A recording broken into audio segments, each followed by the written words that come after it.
एक महिला भक्त वृंदावन से बिहारी जी लेकर अपने घर आई और तभी बाहर से गोलू घर के अंदर आया और माँ से पूछता है, माँ यह कौन है? तो मैया ने बोला, ये भगवान है और यही हमारे मालिक हैं। अब तो घर में जब भी कोई नई चीज़ बनती तो सबसे पहले बिहारी जी को भोग लगता। पहले यह सब चीज़ें गोलू को सबसे पहले मिलती थी। इससे गोलू बहुत चिढ़ने लगा और मन ही मन ठाकुर जी को कोसने लगा। एक दिन गोलू की माँ काम पर जाते समय बोली, गोलू यमुना जी से मटके में जल भर कर लाना। जब गोलू पानी भरने के लिए जाने लगा तो जाते जाते बिहारी जी को कहने लगा, खाने के लिए तो सबसे पहले तैयार रहते हो, लेकिन काम तो मुझे ही करना पड़ता है। अगर यहाँ रहना है तो काम करो। कहकर गोलू यमुना जी से जल भरने के लिए चल पड़ा। गोलू जब यमुना जी के जल भरने लगा तो उसने देखा कि वहाँ बिहारी जी विराजमान हैं और कह रहे हैं, ला गोलू घड़ा मैं भर देता हूँ। गोलू उनको देखकर हैरान हो गया और बोला, मैं अपने आप भर लूँगा। लेकिन ठाकुर जी ने उनके हाथ से घड़ा ले ली और भरकर घर ले आए। गोलू आकर डर गया कि अगर माँ को पता चला कि मैंने ठाकुर जी से काम कराया तो मेरी पिटाई होगी। माँ ने घर आकर बिहारी जी को गीले कपड़ों में देखा तो एकदम से हैरान हो गई और कहने लगी, गोलू यह जरूर तेरी शरारत है, तूने इन पर जल डाला है। गोलू ने अपनी माँ को समझाने का बहुत प्रयास किया, लेकिन माँ ने उसको डांट कर चुप करा दिया और ठाकुर जी के भीगे हुए वस्त्रों को बदलने लगी। अगले दिन जब माँ ने गोलू को अनाज पिसवाने का काम दिया तो बिहारी जी फिर अनाज का कनस्तर ले आए और माँ को ठाकुर जी के वस्त्रों पर सूखा आटा मिला। तो माँ ने फिर गोलू को डांटा कि तुझे पता नहीं कि ये हमारे भगवान हैं और तू भगवान के साथ शरारत करता है।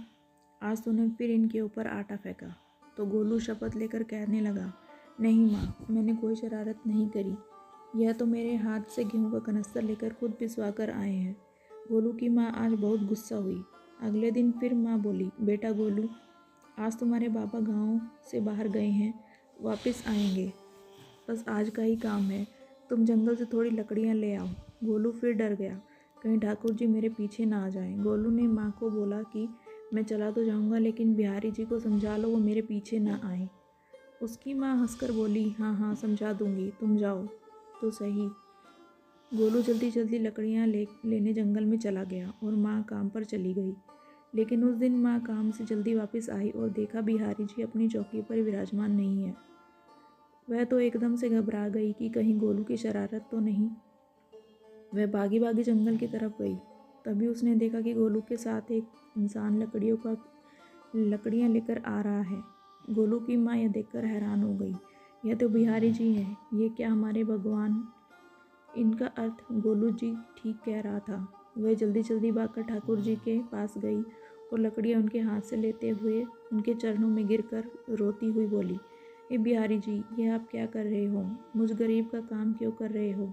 ठाकुर जी मुस्कुराते हुए बोले, हम तो तेरे बेटे पर बहुत प्यार आता है। सब लोग हमें भगवान समझते हैं, लेकिन एक तेरा ही बेटा था जो हमको अपना मानता है। अपना मानकर वो हमें डांट भी लेता था, हमारे साथ गुस्सा भी करता था, और जो हमें एक बार अपना मान लेता है तो हम उसके मान के लिए उसके ही हो जाते हैं।